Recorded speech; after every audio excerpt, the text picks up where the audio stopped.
Happy 2020, everyone. Welcome to the fourth installment of Have You Heard, the official podcast of Nichols College Athletics. We figured we'd start out the year with one of the greatest student athletes we've ever had here at Nichols, former basketball standout Marcos Echevarria. Marcos, how's everything going? Everything's going good. Happy 2020 to you guys, too.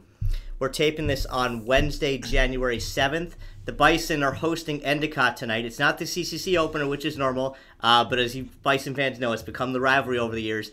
Little twist this year in the rivalry. Marcos has got a little smile on his face here. Marcos' younger brother, Jalen Echevarria, is a freshman on the Endicott team. Marcos, just what are your initial thoughts on that? It's going to be weird seeing your brother come in tonight. Yeah, it's going to be bittersweet, that's for sure. It's definitely going to be a surreal moment seeing my little brother and my family in the stands, not cheering for me this time. They're going to be cheering for Jalen. So it's going to be a real fun moment. And I'm gonna be the coach out there, handshaking the opponents. So it's gonna be surreal moment, like I said, when I see Jalen get called out and I'm shaking his hand. So, my initial thoughts are I want to win, but I also want to see him succeed. But more often than not, I want to get a tally in the win column. Sure. Now, you obviously had some legendary battles against the Gulls. You had one loss in the semifinals, which we've talked about in the past, 2 wins in the CCC championship. And Endicott comes in this year. They're 9-3. They've been hot lately. Your brother earned Rookie of the Week a couple of weeks ago. He's averaging 15.5 points. So just have you had a chance to watch him? I know you've been busy with your coaching duties here. What have you seen out of Jalen so far? Yeah, no, I am always trying to catch a little bit of their games, whether it's live streaming it or if I'm home and I can get out there. I'm always just trying to catch a little bit because he's family, and I'm always trying to give him constructive criticism about his game. Sure. And so, whenever I can help, I'm trying to do that. And you just always, whether it's live stats or the video, I'm always keeping up to date because more often than not, I'm calling him or he's calling me. Hey, did you see the game? What can I do? What should I do? So it's kind of that's just the relationship we have. Sure. Nichols students and fans that have watched your career the last 4 years while you were here, they obviously know your dad. They saw your family in the stands. What was it like when your brother was going through the recruiting process? Was there any, not pressure on your side to come to Nichols? What was his thoughts on it? It's funny that you say that, but everyone, hey, why didn't your brother come to Nichols? And I just kind of took a step back, and I wanted him to make his own decision. And that's kind of what he told me off the start. And he said, hey, I know Nichols is a great place, but I just kind of want to take this upon myself. And he said, I don't want to follow in your footsteps, but if Nichols is the place where I end up, then so be it. But for now, I just kind of want to follow my own footsteps. And I took that with the utmost respect. And I said, okay, I'll hear you out, and I'll kind of just take a step back. So that's kind of how his recruiting process went. He was getting recruited by Worcester State and all the other local colleges, and Endicott, obviously. And Endicott we have a really good relationship with their coaching staff, and it just kind of seemed the right place for him. And for fans that don't know, Endicott's basically in Marcos' backyard, so he grew up not too far from there, so he knows Coach Betancourt, and they have a good relationship, like he said. You guys now, let's talk about the Bison for a few minutes here. You guys started out the season pretty hot, nationally ranked, coming off of last season's trip to Elite 8. You lost 3 in a row. You come in 7-4. Tough losses to very solid opponents, but it's something the team and I guess the school's kind of not accustomed to is 3 losses in a row. So just what's the state of the team coming in tonight? It's the state of the team is pretty much how we approach every game. It's one game at a time, and unfortunately the last 3 games we've kind of fell short, and it's not anything that the other teams are doing. It's mainly about ourselves. And it's cliche as it is, we're kind of beating ourselves right now. And once we get over that hump, the sky's the limit for this team. And I know, unfortunately, we lost Jerome Cunningham, our senior star athlete, to a torn ACL, as everyone probably knows. But it's just keeping our head on straight right now. Like you said, 3 straight losses, we're not accustomed to it, and tonight is a very good test to a very good Endicott team. If we can come in and bring the energy from the start, then we should see those 10-game win streaks that we are looking. That's a goal of ours. This is, again, a team that Nichols, perennially plays up for, and should be a good atmosphere tonight here at the Nichols Athletic Center. Talk about what your role is with Nichols here, your coaching duties with the team. How did that come about, and was the decision, I guess, to stop playing? And it's a twofold question. Was it difficult? Was it something that you really wanted to do right away, or did you want to keep playing? And what was that decision like? The decision was very tough. Over the summer I was kind of struggling, hand in hand with, hey, do I want to go play or do I want to come back and, potentially get my master's and be on the coaching staff and help these guys who I've been with around for 4 years, 3 years, come back and help them. And it kind of just in the summer, I'm reaching out to agents and they're all kind of telling me the same thing. What's your height? Send me your athletic resume. And, and a lot of agents are discouraged about that. Sure. They say my height, I'm 5'9", 5'10" on a good day. And, they kind of discouraged. And I went D3. And, that's kind of just how the cookie crumbles. And that's kind of what helped influence my decision to kind of just come back right away, get my master's, because my senior year I was in the 4+1 program, so I was kind of a little bit ahead already. Mm-hmm. So it just kind of a no-brainer for me to come back and help these guys and help the Nichols basketball program to keep that culture of kind of just expect to win, deserve to win, and just play hard. Sure. And was that decision altered at all with the coaching change? You played for Coach Foshier last mm-hmm. year. He gets this amazing offer, an opportunity to go coach at Assumption, and he takes that offer. So Brandon comes in, and Brandon's done a great job so far. Talk about just meeting him and what the decision was like. Was there any nerves on your end as far as, do I still want to do this? Maybe I'm going to go somewhere else if I don't necessarily click with this coach. Yeah, no, that was also another big factor. Not many people know this, but I was kind of just, when I heard that the coaching change was happening, I was trying to figure out if I wanted to, maybe do my master's at Endicott and, maybe help out my little brother and, be there for him, kind of take that route. So it was kind of a big decision for me. I was like, hey, do I want to go to Endicott or do I want to come back to Nichols and, be a part of that? So after meeting Coach Lynn and, getting to know him and what he was about, it was kind of just, I felt good about it. And that made me, tailor my decision to coming back to Nichols. Coach Lynn is a great guy. He brings the energy. He brings a different type of vibe, defensively, offensively, and he connects with the guys. And, that's what you're looking for in a new head coach. Can you connect with these guys? Can you get them under one roof and, have them play for one goal, one team? And, he's done that so far. We've had a little bumps in the road. We've played kind of the toughest schedule that we've had here at Nichols Sure. College. As far as I've seen, we played very, really, really tough teams. So I'm proud of these guys, and I'm proud of Coach Lynn, and I'm proud of what this program has been about. Sure. What we want to do now, fans, and Marcus and I have talked over the years about his road through Nichols in his first 3 years, but really we left off midway through last season when you guys were getting ready to go in the conference tournament. So want to kind of go through that with Marcos and talk about each of these games a little bit and just what the team's mentality and the mindset was going in. So the CCC was a little bit different last year in the fact that they only had 9 teams in the conference as opposed to the usual 10. So there was a bye in the first round. So Nichols earned the number 1 seed, went into the playoffs 23-2. And you hosted Western New England, which is a team you'd hosted before the first round. Mikey Petway was kind of one of your arch rivals for those years. Oh, yeah. And they gave you fits for a lot of that game. You trailed for most of that game. At some point, when did all right, guys, we really have to pick it up here and finish this out. When did that kick in? I remember that game, and I remember just looking up, and we're at home, and we're supposed to have home court advantage, but we always struggled against Western New England. They play a small lineup, and it's always been a struggle of ours for I don't know what reason. It's like our Achilles heel. But when you look up at that clock and we're down 19 in the first half, and we call timeout, and it's like, hey, listen, like this can be the end of our season if we don't pick it up. And I think that's kind of what flipped that switch for us. Jade Kwan, who was a freshman at that time, he came in and hit, I think, 2 big threes back to back, and that kind of just gave us the energy. And we said, hey, look at him. He's selling out for us. It's time for us to sell out for him. He's making big shots. It's time for us to step up. And, and it kind of, I think we went in down in the first half, too. In the second half, we came into the locker room, and we said, hey, we're good.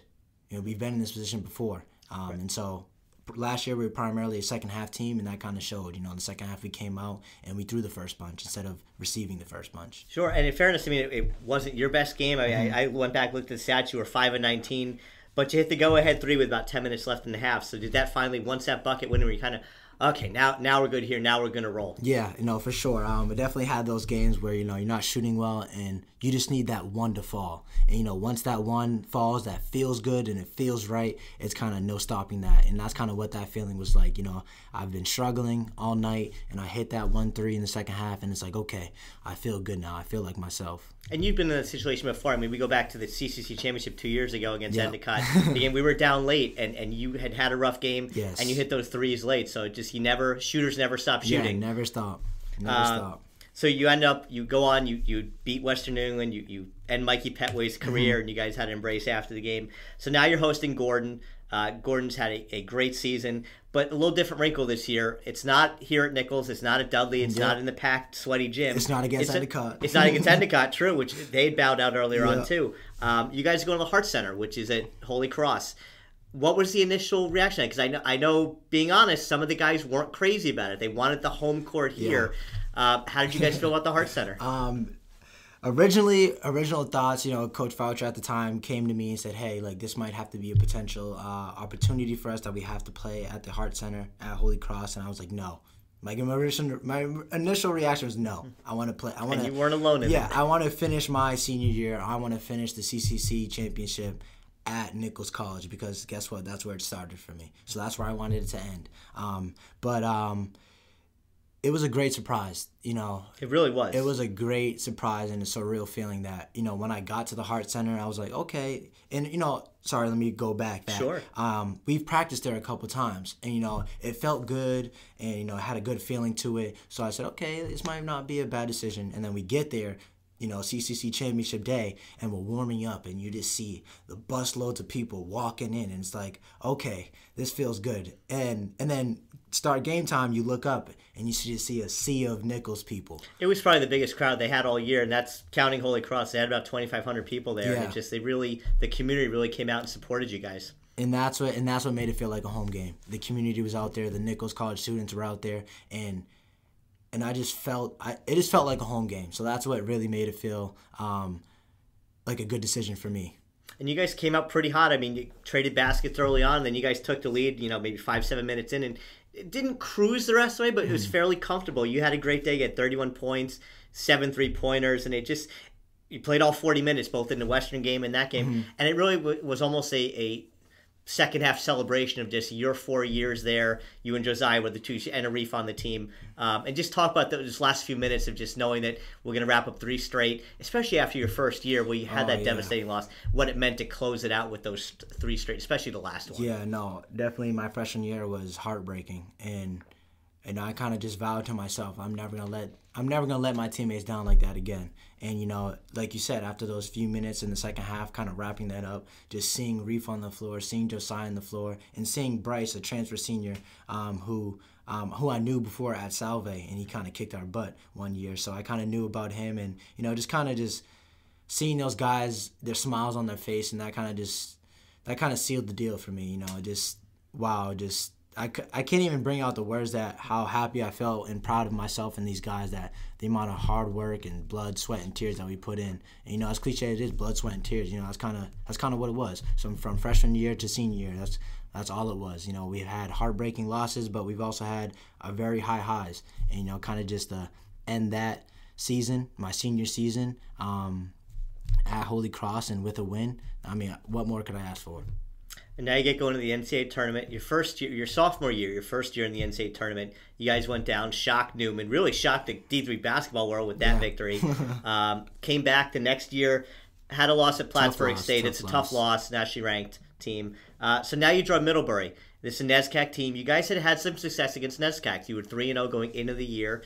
Coach Fosher was familiar with them from his time at Bowdoin. So what do you guys know about Middlebury going into that contest? We know it's a NESCAC team. They're going to play hard, and it's going to be a tough game. It's going to be a hard-fought game, and we know that. And, there's not many X's and O's that you can draw up, especially in the tournament, because everything's fairly new. You have a couple days to prepare, if not a week, like in regular CCC. You're not playing this team twice or 3 times a year. It's just a new team, and we just knew it wasn't about X's and O's. We knew it was about the hard work and the heart that we were going to bring.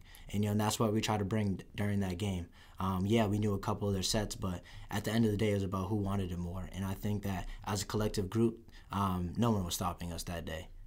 So you guys go down to Glassboro. It's at Rowan University. And you guys have definitely traveled for these NCAA tournaments. You've had some long trips here. This one's no different. You're down 11 at the half. You're playing well. You've got 16 points. But you guys are trailing. What's it going into the locker room there saying, hey, look, we had this great season, record-setting season. We're down 11. They can't go out like this. No, and it's pretty much, it brings me back to the Western New England game. Hey, we're down 11. We're good. We're fine. We've been in this position before. We're a second-half team. We know that. And it's kind of just sticking to what we do and sticking to who we are as a team. And that's kind of what it was. Second half, we took the bumps, but we also threw a couple punches. And, I can't remember exactly, but I remember frantically, in the second half, Deontay's struggling, and he hits a floater, and we're like, okay, that's it. Boom, that's what he needs. That's what he needs to get going. And, more often than not, boom, he hits another one. Then we're feeling more comfortable, and that's kind of what it was. And we knew we were a second-half team, and we just didn't want to panic. We wanted to stay level-headed, and that's what we did. You guys chipped away. You finally take the lead. 2.5 to go. You guys take the lead. And then really the biggest play of the game, when you guys had that lead, Middlebury's inbound, and they're coming down to take the lead. Jerome Cunningham, which is the biggest block of his career there. Oh my God! And it's a highlight reel block at the same time. Really sealed the win. But just talk about the play. Yeah. I remember just being on the wing and just seeing the defender go by, and he shoots up a floater, and I turn my head and I look, and I just see Jerome up in the air, probably the highest I've ever seen him jump.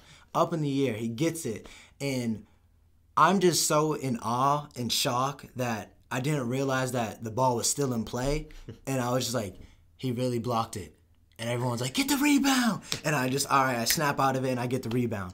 And, that was just a surreal and just in shock moment that I'm going to probably remember for the rest of my life. Just seeing Jerome jump as high as he possibly could to get that fingertip block and kind of just seal the game.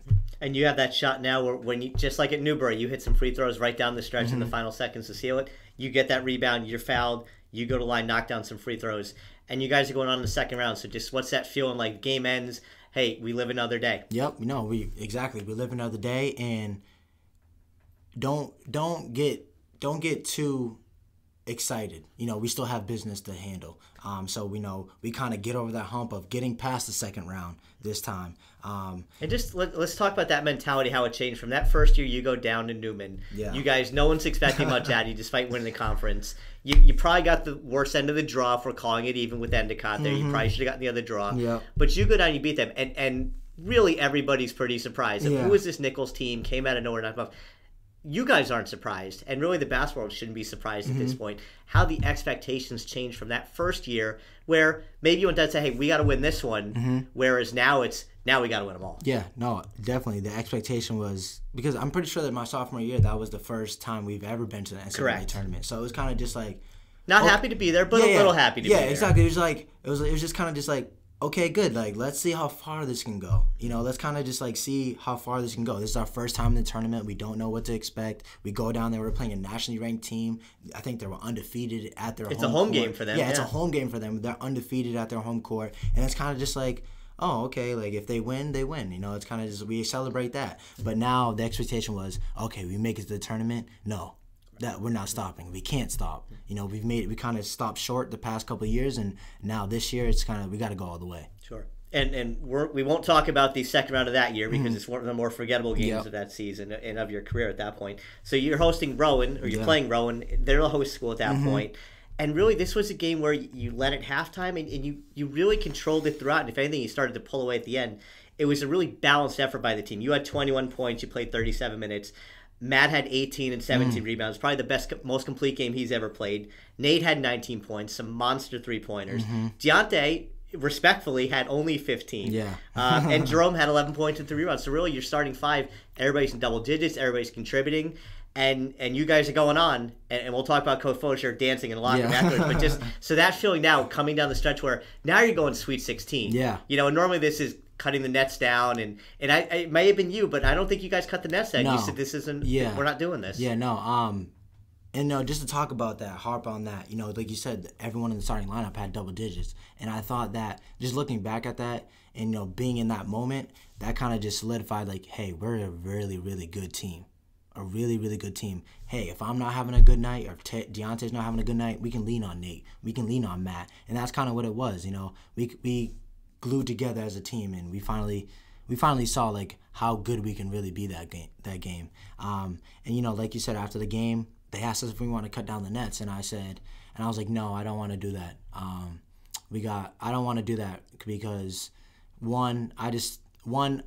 I just didn't think that it was the right thing to do, and two, I just knew that if we cut down those nets, maybe we'd be celebrating a little bit too much. You know, I just wanted to keep it business-like, and I wanted to, you know, look ahead to the next game. So that's kind of why I didn't want to do that, you know, and kind of panned out in the right way. Oh, it absolutely did. And side story, my story for that is I was down for the Friday night game against Middlebury. We had some home games that Saturday, and I was going to drive back the 5 hours and work those games. We had some inclement weather. The games were canceled. My brother lives about an hour away from Rowe, and I stayed there, and I woke up and said, all right, well, we've got these games canceled. I'm going back because if we win this game, I want to be there for it. I don't want to miss us going to Sweet 16. So I came back for it. And I caught Coach Fosher in the locker room dancing. And that video went viral. If you haven't seen it, you can look it up on Twitter. It's out there. Just the team's reaction to that, and just I guess just the joy that you felt after that win. Oh man, yeah, it was just we were just kind of just waiting for him to come into the locker room because, like you said, he was a new coach and this was his first year, and we kind of just wanted to celebrate that with him. And so you know, as soon as he came into the locker room, we're throwing water. You know. And did you know he had moves? Had you seen anything in practice, or was this just completely... No, that was just all by surprise. And once we saw that, it just got immediately louder in the locker room. We saw him dancing, we saw him bust out some moves, and we're like, oh my God, I can't believe it. I can't believe he can dance. I can't believe he has a little bit of good. Yeah, I was like, I can't believe he has a little bit of rhythm, because you wouldn't expect it. Yeah. You wouldn't expect it. So that was a great surprise. And like you said, the video went viral, and it was kind of... It's something that Roy Williams kind of started a couple years ago with coaches dancing, and it's really caught on. I mean, you saw Walter McCarty this year when they went down to Duke and won, like in the locker room. They were all dancing. Yep, exactly. It's great. So now you guys have a week off. You get to stay close to home. You're going to Amherst, and you've got some things working for you here. Amherst is on spring break, so they're not going to have the student body there. Yep. I actually can't remember if we were on spring break, but we packed the building. So we go to Amherst, and for those who don't know, Amherst was, I believe, 7th in the country at the time, one of the top 5 defensive teams in. Oh, yeah. So your week of preparation, your strategy going in, what does Coach Fosher tell you? What's your kind of game plan here? You still, hey, we're going to play the same, play fast, play quick, or do you have to adjust anything because of their defense? Nope. We just wanted to stay true to our identity, and that's what it was the whole week. Hey, we got to play fast. We can't let them slow the game down, because when they slow the game down, that's when they're at their best. We need to play as fast as we can and, you know, do what we do best. Get defensive stops, get on the break. And that's kind of what we try to embody during that game. And, you know, that's what the game plan was. You know, keep playing fast. Don't alter to what they do. Just stay true to us. And that's kind of what it was. This was a game, excuse me, you went in the halftime tied at 26. Low-scoring first half. Yep. They really marked you hard. You were 2 for 5. You had 4 points. You had no three-pointers. What were they doing on you that just kind of took you out of your game right away? Yeah, no, they were keen on me for sure, and you know they didn't really let me touch the ball, and that's kind of what it was. You know, if I did have an open look, they were firing out at me. You know, making sure that I didn't get those open looks. So they did a really good job defensively on me. And the key was I didn't want to get frustrated. And if I knew if I got frustrated, then I'd be taking myself out of the game, and I'd kind of be letting my team down. And so I just kind of try to stay level-headed. And going into the second half, we knew, hey, it was a tie game. Guess what? All year, we're a second-half team. Is this a spot, too, where when you do get that ball, are you rushing your shot because you know they're coming right after you? Does that alter you a little bit there? A little bit, yeah. It's like, hey, I'm finally open. Okay, let me put this shot up. Sure. For sure. You know, that's definitely how I felt in the first half. But in the second half, I just kind of knew, hey, it's gonna come. It's gonna come. And like you said, we packed that gym. So just knowing that I had the crowd behind me and my teammates behind me, I knew that it was gonna come eventually. I went back and watched this game recently in preparation for this podcast too, and really the first 10 minutes that second half where, you know, you guys would make a bucket, they would come right back and match it. And they really held that kind of 8 to 10 point lead for most. It seemed like every time you threw a punch, they came right back. And then, you know, I've made this reference before about, you know, you run into the phone booth and come out and there's Superman. Yeah. And then you knock down your first 3 of the game at 10:47. You make another 2 real quick then, 7:50 and 7:11. Yeah. That third one that you made there finally put you guys in lead. And if I remember, you came right up the court, you cut across, and you let it go. It's almost if you had like Nauman rhythm, and then you took another one down at 4:38 that kept you guys in the lead. Yeah. Just talk about, you are obviously feeling it at that point. And just when did you know? Was it the first one? Was it the second one? Like, when did you know you were here? I knew it was the second one. The first one, it kind of like bounced in a little bit. It rattled in a little bit, rattled right. in, and Amherst is a hard gym to shoot at. They kind of have a wall behind one hoop, and then behind the other hoop, it's kind of it's open and deep. It's just deep. open and deep, so that messes with your depth perception as a shooter. And so the Carey Dome is very much like that. Yeah, Syracuse. And so after the first shot, I said, okay, it rattled in. Like, okay, time to take another one. Let me see if this one goes in smoothly. The second one went in smoothly, and I said, okay, here it comes, the third one. This is a heat check right now. So like you said, I came across the court and I let it fly, and it went in. And so that kind of knew when I was feeling it, and I knew that I kind of knew we weren't going to lose that game after that. And when those threes started to go in, something that I always remember being in the stands there was how loud the crowd was and the student body that came out there. I mean, it was insane. It was unbelievable. I'd never seen it before. And the pictures that we have from it, the images of the reaction of President Engelmeyer in the background and the students, just how much help did that, how much lift did that give you guys? That brought so much energy and adrenaline. I can speak amongst my teammates, not only to me but to everyone. Just after I hit the three, just looking to the crowd, you just see everyone going all out, screaming, "Let's go, Nichols!" I mean, this was 90% Nichols, and I don't think I'm being too generous with that number. Nope. We packed the house again, like we did at Holy Cross. It's not our home gym, but guess what? The community is showing out, and I am grateful, beyond grateful for that, because who knows if we didn't have that crowd, who knows where the game would have went. And like you said, it felt like a home court advantage for us, even though it was at Amherst. Sure. And this game comes down to a last shot. You guys are up 3. They're inbounding the ball there. What did you see on the last shot? And that film when it hit the rim? I don't remember if you grabbed the rebound. I think you may have went to the line afterwards. But just those last couple seconds. And then I do remember you kind of celebrating and you high-fived a couple fans that came out there. Just those last couple seconds. Yeah, no, definitely. They're inbounding the ball, and we knew that they needed a 3. So that we're just kind of harping on, hey, no threes, no threes, no threes. And somehow they get a good look. They get a really good look. He had a good look. A really good look. And he shoots it, and it hits the rim. And I'm pretty sure I get the rebound, and if we can look back at the film, I'm pretty sure I got fouled. Yeah. But I think they called the jump ball, and luckily it was our arrow. Yes. It was our arrow. So that kind of worked out in our favor. And like you said, after the last few seconds of the game, you sing free throws, and the fans are near the baseline area, and kind of just high fiving them. And I remember I high-fived my uncle at the time because he was kind of screaming, hey, that Amherst coach didn't recruit you, Marcos. And I was like, yeah. I gave him a high five, but that's a game to remember. That's a game I always remember, and that's up there from my sophomore year. Sure. Was there any, and I'm sure the answer to this is no, but I'll ask anyway, when you guys get back to locker room and you guys have won that, was there a little bit like, I can't believe we're still here? Like, I know there was internal belief, but was there even a little bit like, we really, like, we are we're away from the Final Four here. Like, can you believe that we're here? Yeah, no, it was definitely kind of shocking. Like, hey, like, I don't think we really believed how good we were until after that game. We knew that we had something special, and we go into the locker room and we're looking at each other and we're like, we're here. Like, we're here, one more game, and then we're to the Final Four. So it was kind of like wow. Just wow. There's a little our mentality, too. I mean, we had some games that Saturday morning, and we came into the lacrosse box, and people asked me, can we win? I'm like, I think we can win the whole thing at this point. Like, there's no reason to think, like, why not us? And I know Kurt Schilling made that pop with the Red Sox, and like, why not us? But that's how the staff felt, and I'm sure at that point, within the locker room, hey, why not us at this point? Exactly. Like, this far. And that's kind of how it was. It was, hey, we're looking at each other and we said, we can do this. Were you beat up a lot after that game? How were you feeling? I mean, it was a tough game, and it's a quick turnaround. How are you feeling? Oh yeah, no, I was very, very sore, very, very sore, and it's tough. It's tough to kind of maintain your body after you play 40 minutes, and so I just knew after that game that I needed ice right away. Sure. And Swarthmore, who was your opponent, they also had a tough game with Randolph-Macon. They edged it out too. So this is a game too where really early on you come out, you play a couple of minutes, you get a shot off, and then you get hurt. And you're shaking your head about it now. What happened?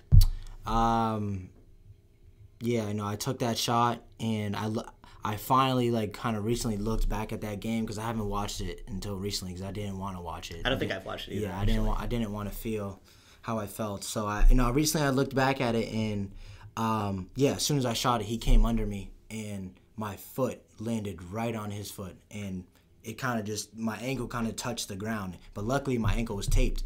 It was taped already, and so it kind of just showed my ankle was really hurting after that, even after it was taped. Right. And so, that was kind of just a deflating moment. I'm coming to this game and I have a really good feeling. Hey, we can beat this team. We can beat anyone. Sure. And just kind of get that shot up and just feel my ankle get rolled, and it was just kind of just a deflating moment. Sure. Yeah, you came back a couple minutes later. You finished the first half. You guys are down 9. You had 3 points. You had 1 4 from the field. How much were you struggling with your shot just to get your legs going under you at that point? At that point, it was pretty much just my lift in my ankle. I couldn't really jump on my ankle, and it's kind of that affects your shot. Sure. You can't jump on your jump shot, and guess what? You're probably not going to make. You're probably going to make less than half or less than 40% of your shots that you take. Right. So it was kind of just getting my ankle to go numb or just run on it so much that you don't really feel how bad it's hurting. And in the second half, that's kind of what it did. I kind of just ran on it, and it kind of just came alive. And I said, okay, it's feeling better now. Yeah. So at that point, you're not so. I didn't know if this was something where it would alter your game as far as maybe I need to distribute more, maybe I need to try to really clamp down on defense. Not that you don't do that already, but just how can I compensate if I can't elevate and I can't score the way I want to? How else can I contribute? Was there any sort of that going on? Yeah, no, for sure. Especially when I first got hurt and I came back in, I said, okay, I know they're going to key on me, so what can I do? Right. That's going to help this If team. I can draw 2 defenders and dump it. Exactly. That's kind of what my mindset was. I said, all right, I'm probably not going to shoot the ball because I can't. So guess what? I'm going to try and drive, get Deontay some shots, get Matt going. Sure. And and that's kind of what I tried to do. So that's kind of how the first half went, and then the second half, I'm pretty sure we went down 7. Yeah, you did. Yeah, I mean, I was going to say, you guys, you look up at one point, you're 5 minutes in the second half, you're down 17. Yeah. It's 46-29, I believe, and just you look up and you've got time, but just are you starting to fear a little bit, maybe the Magic's run out? I mean, what's how do you approach those last 15 minutes? Mentally, it was definitely a scary thought. We're down 17 and 5 minutes to go in the second half. Well, 5 minutes into the second half, and we're like, damn, maybe this is over, But Coach Farkas did a really good job of letting us know we've been in this position before. Second half team. Yes, we've been in this position before, and we're a second half team. So let's not give up. Sure. Let's not give up. And that's kind of what we did. We didn't give up. And, we fought back and we fought back and we fought back. And you chipped away. You had 3 3-pointers. You had one at 8:46, got you within 8. Yep. You had one at 4:41, it got you within 5. Mm-hmm. And you had one at 1:12 that got you within 4. And you're in striking distance in those final seconds. And just, I know you know the play. Nate hits the free throws. You guys are down 2. Mm-hmm. They've got the ball. They miss a shot, and you can't get the board. Yeah. And you've got a foul. Yeah, I know. Nate hits those free throws, and we're saying, hey, I think there was a above 30 seconds. I get 38 seconds. 38 seconds, and guess what? It's a 30-second shot clock. So we're like, hey, don't foul. Don't foul. All we need is one stop. And we're playing our butts off, and we're running around with our heads cut off, making sure they don't get a good shot up. They get a contested shot, and guess what? We force that contested shot, and we force a miss, and all we need is a rebound. And just to see that rebound not go our way, it's kind of knew it was over at that point. I've often compared it to the Friday Night Lights movie, if you've seen it, where they're down monster in the second half. They come back, and they just fall short. And that was the analogy that I had. Yeah, no, that's spot on. That's very spot on. So just to twist the knife a little bit. So the horn goes off. Yep. They're celebrating. They're going to the Final Four. Your career, at least at Nichols, is over. And I'm not sure if you were the last one off the court, but if not, you were one of the last ones. Yeah. And you had a moment on the bench with your dad, and it looked like you were kind of just watching Swarthmore and watching what was going on there. Just talk about just those last couple moments there. Yeah, no, I didn't want to leave the court because I just felt like as soon as I stepped off that court, you know, that's what really solidified, like, this is over. I can't. Sure. Like, this is over. There's no going back. There's no going back in time. It's over. Mm-hmm.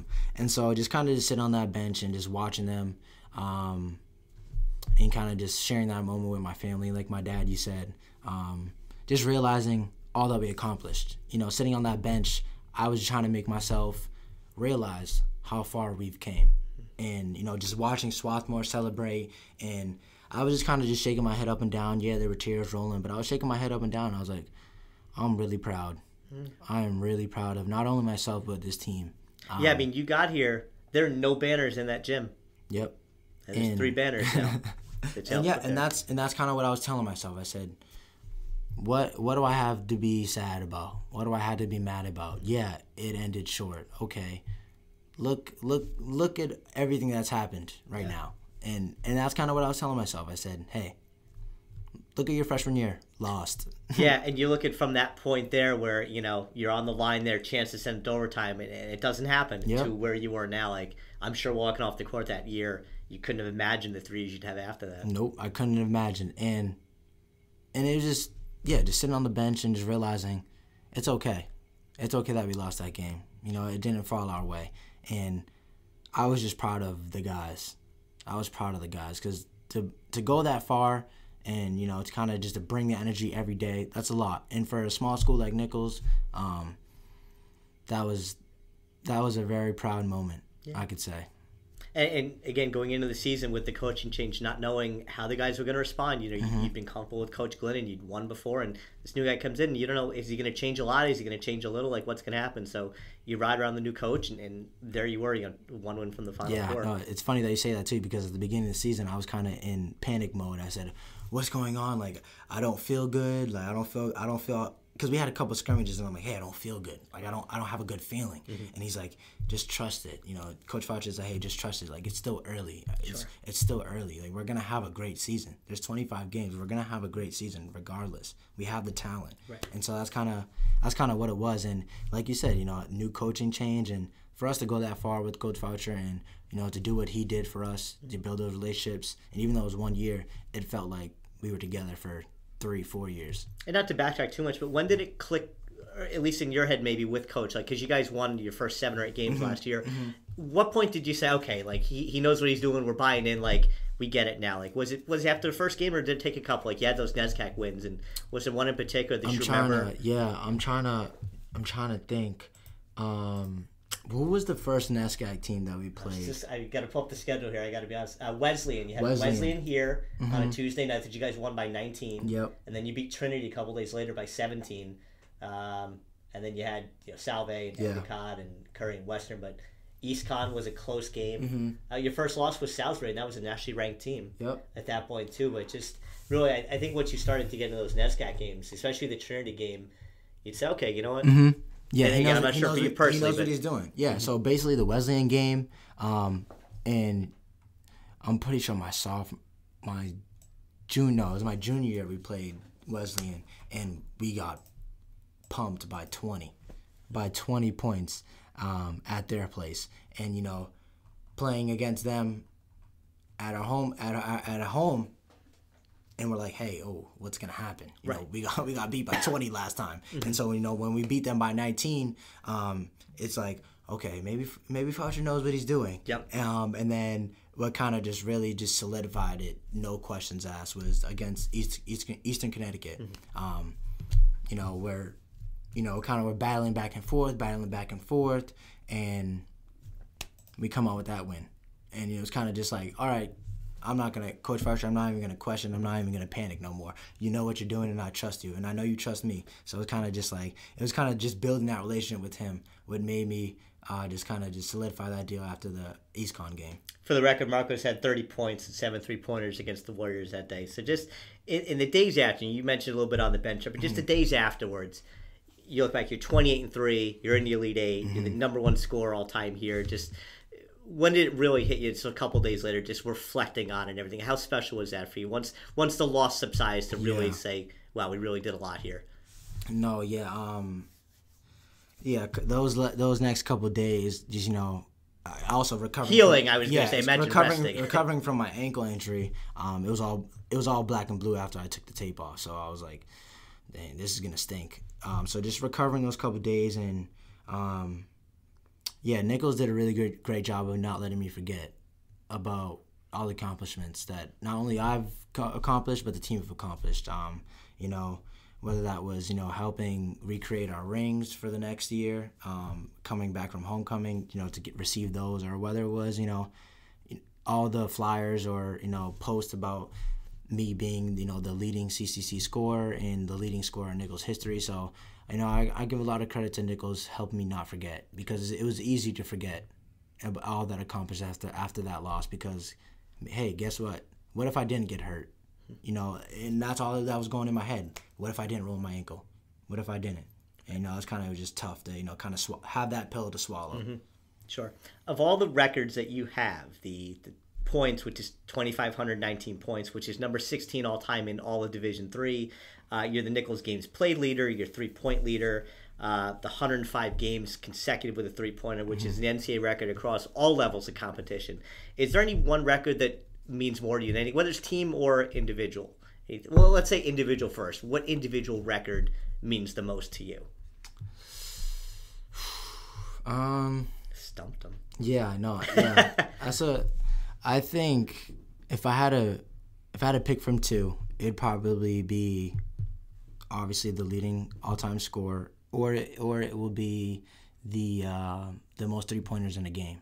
And I think I broke that 9 or 10. I think I broke that against Roger Williams. Yes. Last year. And that was kind of something I was chasing since my freshman year. Yeah. And I wasn't really necessarily chasing the scoring title, because I just didn't want to. I didn't want that to consume me. And hey, if it happened, it happened. Right. But that 3-point record, I was chasing that since my freshman year. So that was kind of just to finally break that. Mm-hmm. That was like a weight off my shoulders. Sure. Hey, I finally did it. Okay, I can put that behind me now. Sure. So it's kind of, I think out of those two, maybe the 3-point one takes the lead on that. I was still fascinated by the streak with 3-pointers in them too, because it was something I have to be honest, I was not aware of that your dad mentioned to me, and I looked it down. I said, "Holy crap!" I said, "He's right. He's really been knocking these down." It was something I followed. And just that it's above, you think of all the Division I guys, the JJ Reddicks of the world that came through. None of those guys did it. I mean, that's a record that you have, which I think is pretty special too. The last one I'll leave you with here, well, 2 questions. Mm-hmm. The best game that you ever played at Nichols was? The best game that I ever played at Nichols. You've had some CCC championships, some NCAA games. Well, I mean, the Roger Williams game was the one you broke the record in. Mm-hmm. A lot of great performances. I might have stuck myself with that one.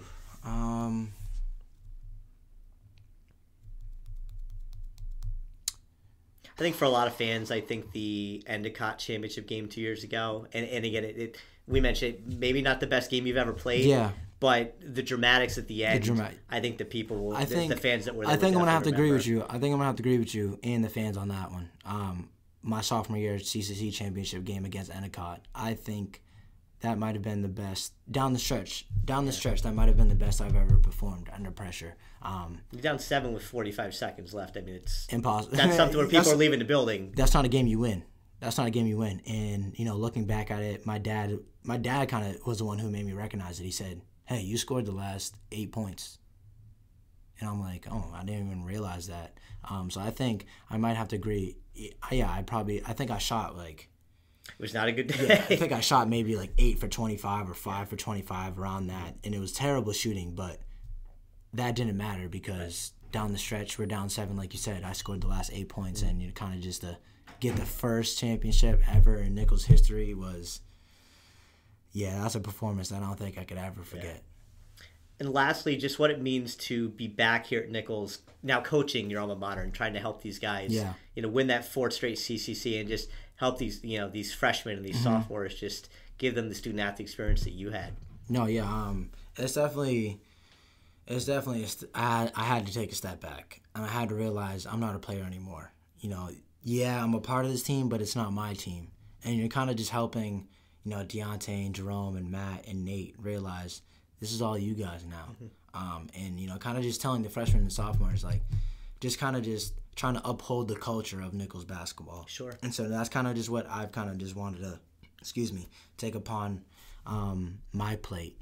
And, you know, letting them know that, yeah, you should be prideful to play Nichols basketball. You know, to wear Nichols across your chest, that means something. So when you step on that court, it's about playing with heart. And, you know, I kind of just wanted to instill that into the freshmen and, you know, remind the seniors and the juniors that, hey, this is what this is about. You know, we're going to have a target on our back, like, you know, kind of like we always had for the past 3 years, but it's even bigger now. The target is even bigger now because guess what? In the beginning of the season, we were ranked, I think the highest we've ever been ranked. Sure. I think it was, what, 6? I think we're 6. Six in the country. Like, the target's on our back. And, you know, kind of just having helped them with that. That's kind of just been my step back and my take on things. Sure. Marcos, has been a ton of fun looking back at your career, and especially last spring. The run you gave everybody here was fantastic. So good luck the rest of the season. Good luck tonight against your brother. Yeah. Hopefully you guys still be cordial after the game, Yeah. despite what happened. And I say good luck the rest of the season. Thank you so much. You got it.